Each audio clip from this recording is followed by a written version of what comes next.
Hello, everyone, and good afternoon, and welcome to another episode here in Coaching Think Talk, Coaching for God-Centered Living. And I am Master Coach Hasmin from Life Coach Philippines, and this is Coaching for God-Centered Living. So this coaching conversation is for individuals who are ready to live a life that is centered to God, and my mission is to help you get to that next level of living a life that is God centered. Okay, so thank you for joining me here in another episode and here in Coaching for God centered living. So I encourage you to please do leave your digital footprints by letting me know where are you watching from. And for today, okay, be a blessing to someone, be a gift to a person today. So by tagging them in the chat box so that they can join you together this afternoon as we talk about freedom from guilt. So yesterday we've celebrated we commemorated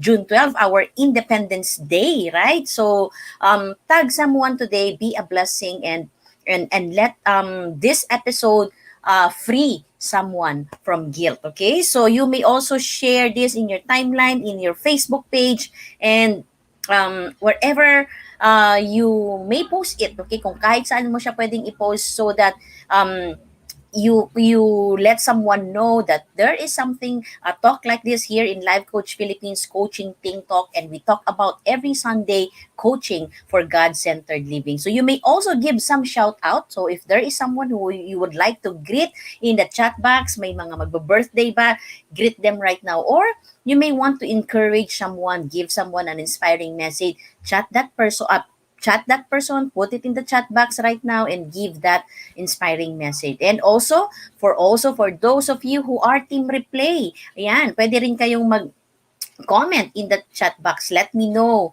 that you have watched this episode by putting in there hashtag replay. And I am streaming right now via Facebook page of Life Coach Philippines and I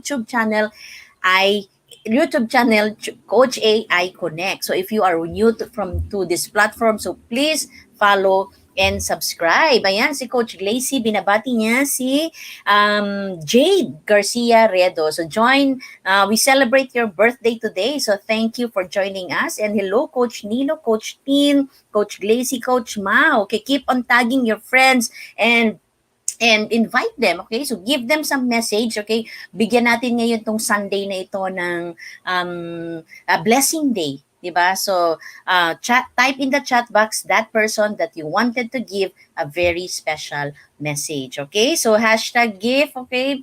Hashtag gift tayo ngayon. So watch the episode of Master Coach A in Coach at First Sight for today, and receive a gift from Master Coach A. I've already received that gift, and if you are going to watch it on replay and let me know na panood mo na siya, comment there hashtag gift, and I am willing to share to you the gift that I have received from Master Coach A. And she's going to celebrate her birthday tomorrow. So happy birthday, Master Coach A.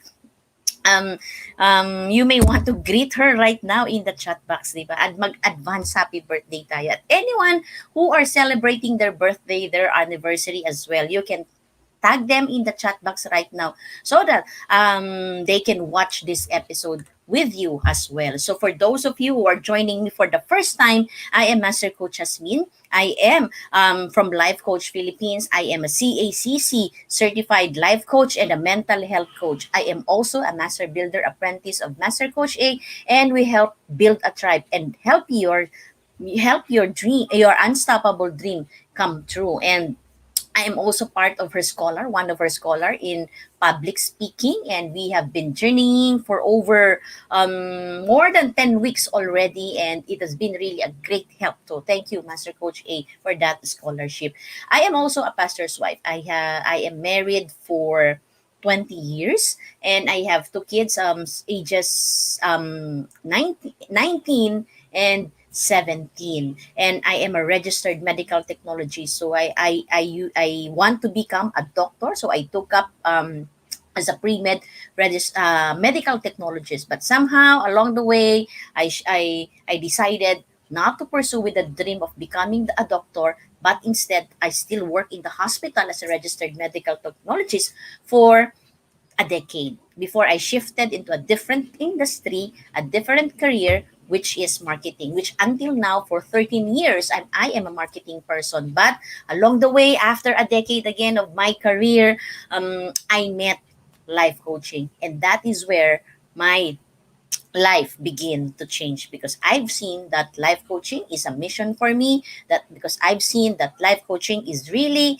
a purpose and a ministry that is also outside the church. So something that we can do to help more people to get to know to God, to help more people to to bridge that relationship to God. So that's why we have this episode here in Coaching Think Talk, God Centered Living. So for those of you who are watching, so please do not forget to pick some aha moment, nuggets of wisdom from this episode, and post it in your timeline. But don't forget to put hashtag pack my bag moment. So hashtag pack my bag moment means your learnings, your nuggets of wisdom. Okay, that's how we call it here. Okay, so wag mong kalimutan, put in there hashtag pack my bag moment, and also hashtag coaching think talk, so that in the future you will know where did you get that words of wisdom. So let's get it on for our topic for today. So a God-centered life. So have you ever stopped and reflected even once in a while in your life that and ask yourself, am I living a God-centered life, or I am living a self-centered life? So thus we have coaching think talk, God-centered living. So this allows us to have a moment of reflection every week, every Sunday at 4 p.m. to reflect on where are you right now in terms of your relationship with God? Where are you right now in terms of your living? Are you living as God-centered life, or are you living a self-centered life? So in this series, in this episode, every 4 p.m. Sunday, Coaching Think Talk, God-centered living, we don't talk about here about religion. This is not about religion. This is not about a denomination. This is not about a church. So we are not promoting any church here, religion, or denomination, but what we are strengthening here, and what I am empowering you is that personal relationship with God, because each one of us have that personal relationship with God, and that is what we are strengthening here in this episodes.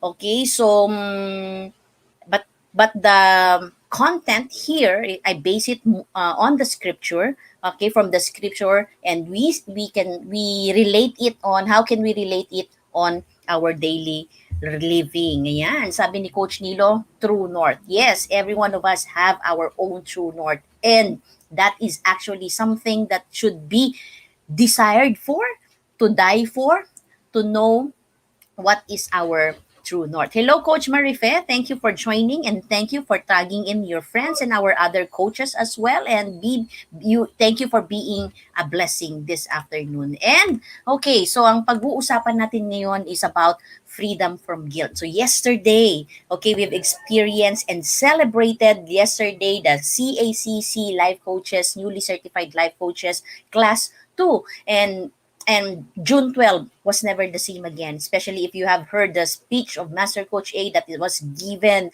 to the Filipino people, to our graduates, okay, Coach Karen, Coach Galoy, Coach Chi, and Coach Juana. Congratulations. So you are really now a certified life coach, and you are on your mission and your purpose to get that purpose and to get that mission. So that's why this afternoon, so let's talk about freedom.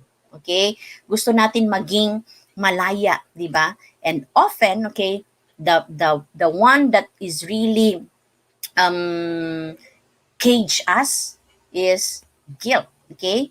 So today, give yourself the permission to be free from guilt, because freedom from guilt is part of the complete salvation of God, but often it is the most difficult for us to embrace, right? So if you are someone who is connecting, okay, that despite that okay, that Jesus paid for everything. That is part of the salvation. Guilt, okay, is part of the salvation that God gave us. But often, it is the most difficult to embrace. Tama, Coach Glacy, that is our objective for this afternoon, to live free from guilt. So our tendency is, if we do not release ourselves from guilt, if we do not free ourselves from guilt, is we do self-beating, right? We do self-sabotage. We can't forgive ourselves. We dwell on guilt. We dwell on loneliness. We dwell on sadness.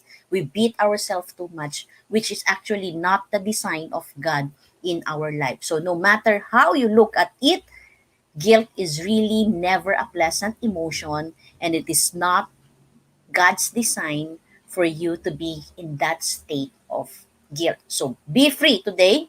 Be free from guilt.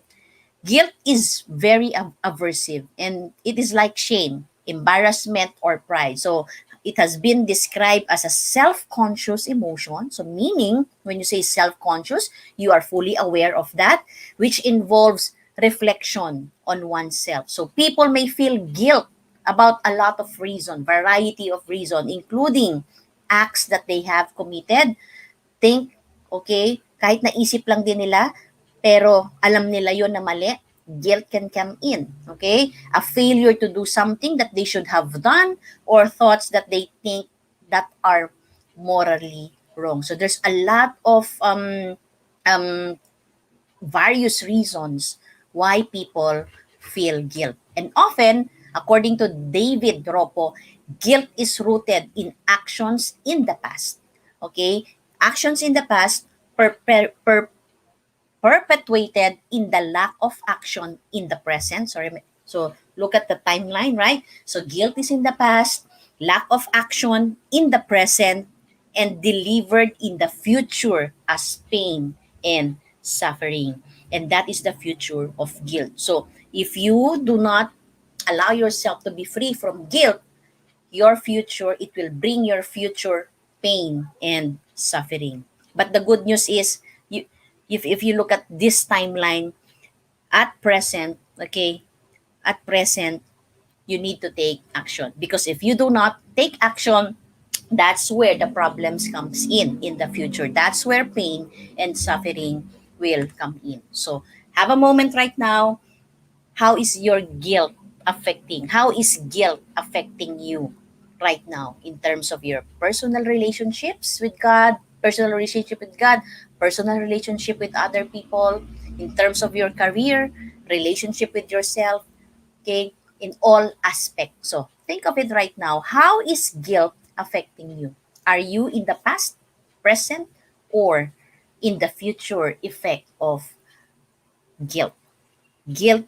Okay, tama, Coach Marife, no? God has forgiven you. Tama, Coach Nilo. God has already forgiven us. That is part of the package that that Jesus paid for in the cross. Yung guilt is already paid.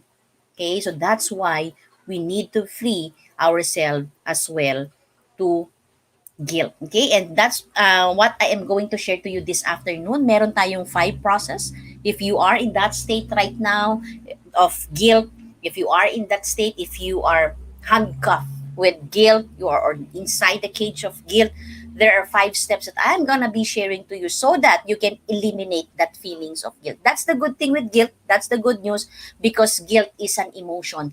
Guilt is a feeling. So meaning, if that is an emotion, if that is a feeling, there is something that we can do about it. Number 1 step is explore your guilt.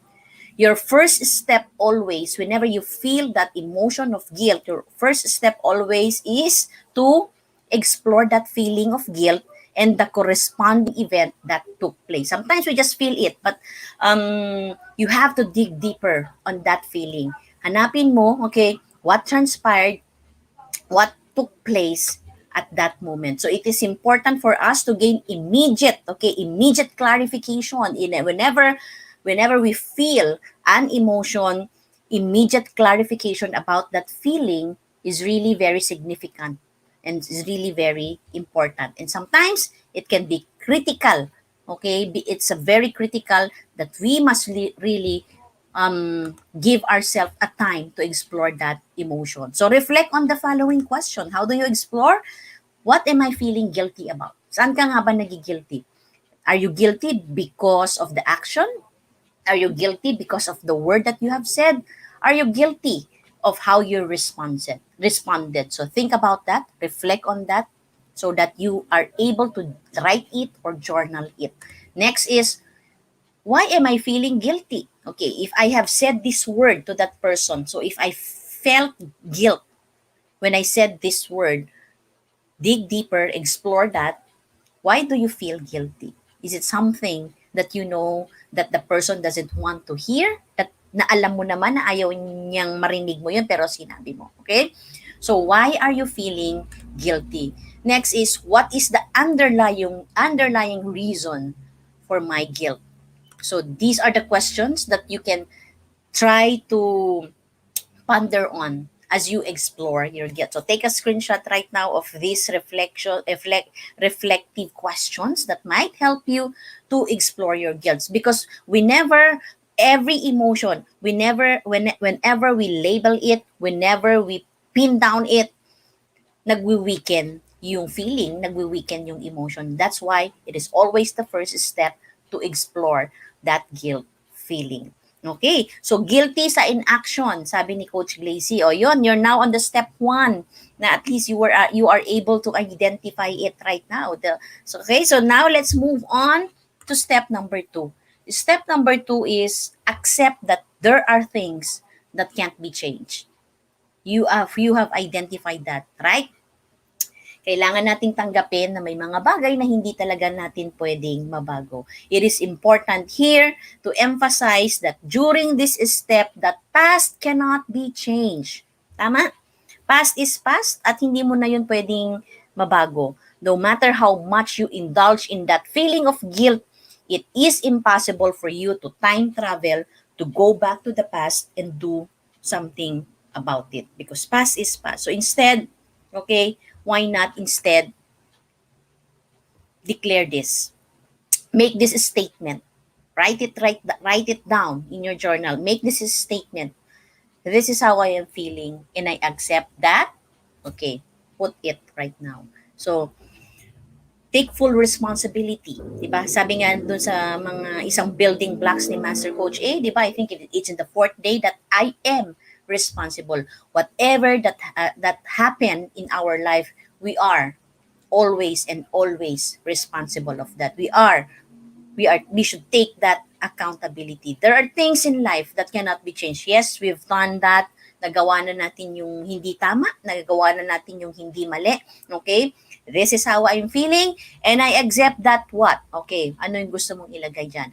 And I accept that I am responsible and I accept that I am accountable. Whatever it is that you wanted to write there, just declare that you are accepting, okay, that you are accepting the things that you have done, and then that you are taking full responsibility of that and taking accountability, because when you come into this state, immediately there will be a big shift that will happen into your brain.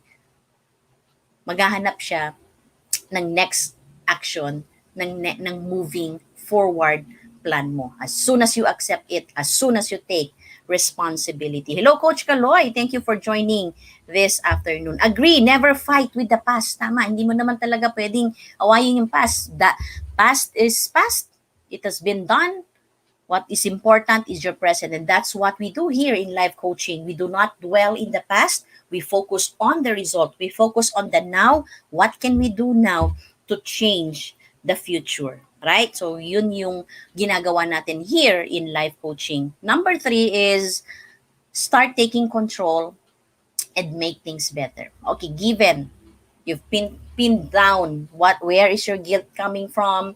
Second is you've accepted that past is past and you accepted a full responsibility on what happened.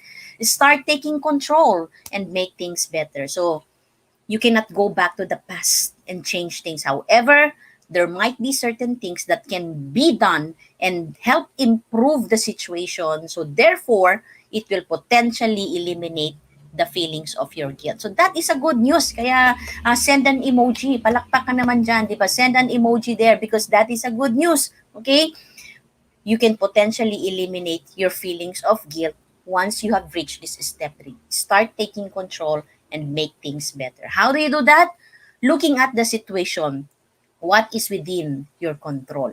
If you feel guilty about a situation, if you feel guilty about something, look at what is it that is within your control and what can you do to make things better this time, right?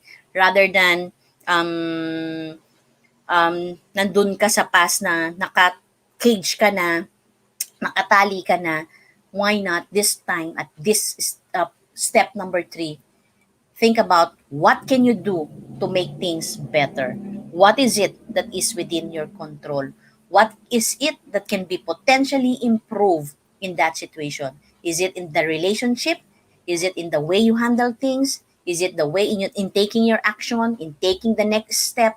Okay, identify that, improve on that, and what is the most important step in this process, and how, where, and when will you begin. So step number 3 is you are now rising up. Okay? You are now starting to really be empowered in step number 3. And that is what we want. Okay? That is what we do as a life coach. We do not cripple people, okay, but we empower them to take action. And step number 3 will really help you to be empowered to get out, okay, to be free from guilt. Start taking control and make things better. What can you do better this time? What can you improve about the situation? And then number 4 is learn from your experience. Definitely. Sabi nila, learning from our mistakes is one of the biggest, okay, um, school of life, right? So always learn from your mistakes. So what can you learn from this experience of guilt? How can you do things differently the next time you are confronted with similar situation? And that is again a very good news, because from this experience, from this learning experience, you will prevent yourself to be in that same situation again in the future. So, how will this experience help you avoid feeling of guilt in other areas of your life? So, this is all about learning from the experience, a laying of better path, okay? A better path for you from moving forward with insights from the experience. It's always good to move forward with lessons in life, with learnings from the past, with learnings from your mistakes. So be intentional to find what is the learning that you gain from this experience of guilt. And number 5 is release your feelings of guilt. It is only you, okay? It is only you who can release yourself from that feeling of guilt. It is only you who can free yourself from guilt. Guilt. It is not your spouse, it is not your parents, it is not your friend, it is not your coach. No one else can ever do that. Not even God, because it has been given to you. Guilt is part of the gift of salvation that Jesus gave to you. And you are the only one who can release yourself. You can free yourself from guilt. So release your feelings of guilt. So I have some activity for you that you can do later on, okay? Take time to visit a quiet place. It can be in a quiet your room, it can be somewhere, okay, inside your car, whatever it is. Saan ka ba nakakahanap ng quiet place, okay? Close your eyes and breathe deeply. And with every breath, you exhale, okay? With every breath, exhale, envision yourself releasing the guilt out of your body and out to the outer space. Alternatively, you might prefer writing about your guilt. Kung ikaw ay ma-writing person, di ba? Mas maganda rin kasi pag sinusulat natin. Write about your guilt on a paper, then burn the page later on. So after that, okay, you can choose to crumple that paper and then burn it. So what you do is up to you. Okay, it depends upon you. Sometimes it's good na meron ka or pinupunit mo siya, sinusunog mo siya, because that is a gesture, okay? A gesture that you are really releasing that feelings of guilt. But the most important, however you wanted it to be done, but the most important thing is to let go of this guilt and then take full responsibility for your life and move forward in a positive way. I would like to repeat that. Take full responsibility for your life and move forward in a positive way. Guilt is the worst weapon. Okay, remember that. Guilt is the worst weapon that is strangling you from the inside of your body, according to Nikita Hill. But you know what? We are not out of options. If you have hurt someone and that is the one that is making you feel guilty, you can always apologize. You can always make amends to other people or to yourself, right? You can always let go because that decision will always come from you and start living free. The beauty of life is while we cannot undo what has been done, past is past, what we did before is already there. We have done it, okay? We can see it, understand it, learn from it, and change so that every new moment is spent not on regret, guilt, fear, or anger, but in wisdom, understanding, and love. So choose to live in a life that is full of wisdom. Choose to live a life that is outside of regret, outside of fear, outside of guilt, outside of anger, but instead in wisdom, understanding, and love. Life is beautiful, okay? So why not give yourself the permission today to be free from guilt? As we celebrate yesterday, the Freedom Day, Independence Day, today, June 13, give yourself the permission to be free from guilt because life is beautiful. So the moment you've asked your forgiveness to God and to the yung response ng tao to the person that you will be apologizing, that is not within your control. But you know, when you ask for forgiveness to God, God already forgave you. Now, do your part and leave that guilt behind. And God has already taken into account the wrong turn. So the mistakes in your life, so quit beating yourself up and accept His mercy. So we need to remember, okay? We need to remember that we have an enemy out there who wants us to live in who doesn't want us. We have an enemy out there. Okay, remember that who doesn't want us to live in a joyful and peaceful, guilt-free relationship with other people and especially with God and in ourselves. And his name is Satan, the accuser. So be a person that is full of wisdom. God gave you the gift of freedom from guilt. All you need to do is to take action and to get out from that cage and to get out from that whatever it is that is allowing you or making you feel guilty. So I understand that feeling is a guilt, okay? Feeling is a guilt that is normal, okay? But if you need help in this area, please do get in touch with me. So let's have a breakthrough conversation. Sometimes, in such cases, that guilt is already affecting your mental health condition, that is already affecting your mental fitness. Okay, you need to have a conversation. So I invite you to message me. Okay, if you need someone to talk to, if you need someone to process your thought, to process that guilt, yung 5 steps process na yan kanina, if you need someone to process that with you, so please do get in touch with me. Let's have a breakthrough conversation. This time, we still have another 6 months. It's half of the year already. And many times, guilt has taken away our joy. Guilt has taken away relationship from us. Guilt has taken away blessings that is intended for us. So give yourself the permission to be free from that and redeem that relationship, redeem that blessings, and redeem that joy into your life. All you need to do is to take action. So message me.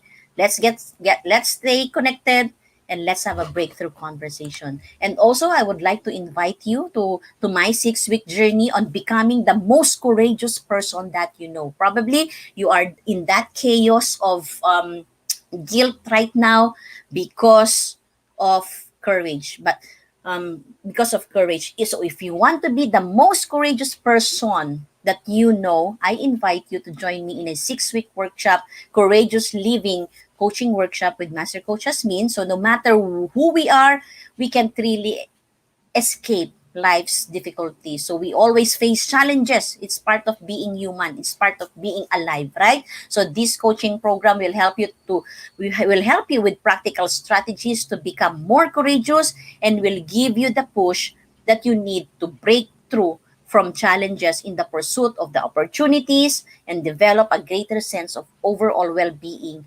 happiness, and fulfillment. Remember, courage conquers all things. So message me right now for more details of this one. So I will do this every um, um, Thursday and Friday, 6 week, Thursday and Friday. So and we are going to start the class this coming Thursday. So do message me right now. I invite you to 6 week journey of becoming the most courageous person you know in this courageous living coaching workshop. So again, also I would like to invite you if you need a community that would really and empower you and nurture you in your walk with life, in your chaoses in your life, and turn that into order. I invite you to join me inside Life's Labyrinth coaching community. So it's time to rebuild that broken pieces in your life through life's labyrinth. Sometimes there's a lot of question in our life.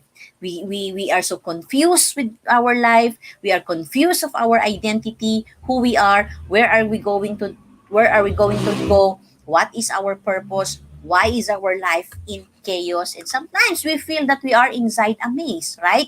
Inside a maze that we feel so lost. We do not know what is the next step. We do not know what is the next thing that we need to do right now. That's why we are in chaos. So give yourself again the permission to choose a different path, this one, from maze to labyrinth. A labyrinth is a path that is a universal and has only single non-branching path which leads to the center. And what is that center?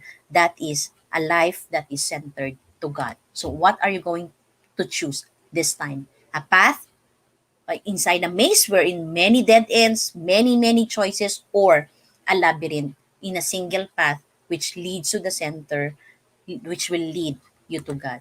So, maze or labyrinth. Every day, do something that would lead you closer to your purpose and to God.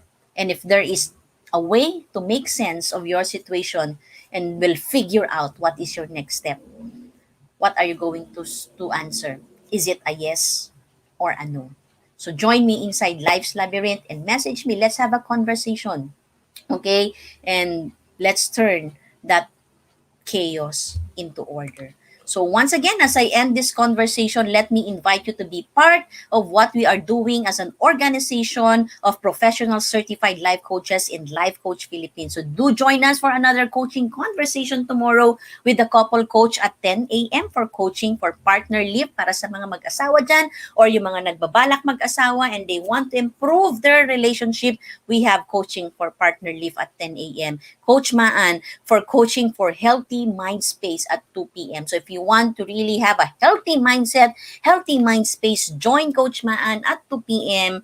here in Coaching Think Talk. And Coach Tin for coaching relationship at 4 p.m. And also, I would like to invite you to Master Coach A Co-Actively Co-Create Life Coach Certification Program Class 3. Yesterday, we just had the graduation day of Class 2 and it was we have 4 life coaches who is now on their mission to change the world. Okay, so this is a comprehensive approach to learning and mastering life coaching as an active process of creating a new path to achieving results in life. So that success is inevitable in every coaching relationship. So it includes 21 days online, web-based online learning, 3 days live coaching bootcamp with Master Coach A, and a 3 days live business bootcamp with senior coaches here in Life Coach Philippines. So this program is actually comes with many other bonuses. So all you need to do is connect with Coach Rosel, as you can see on the screen, 0917-586-1661 to discover opportunities that is waiting for you in this profession. So once again, this is Master Coach Hasmin from Life Coach Philippines for Coaching Think Talk. So coaches like us, think and talk like us. So this is us in the Philippines. Thank you for joining me again. Bye-bye. Love bam boom. Love bam boom.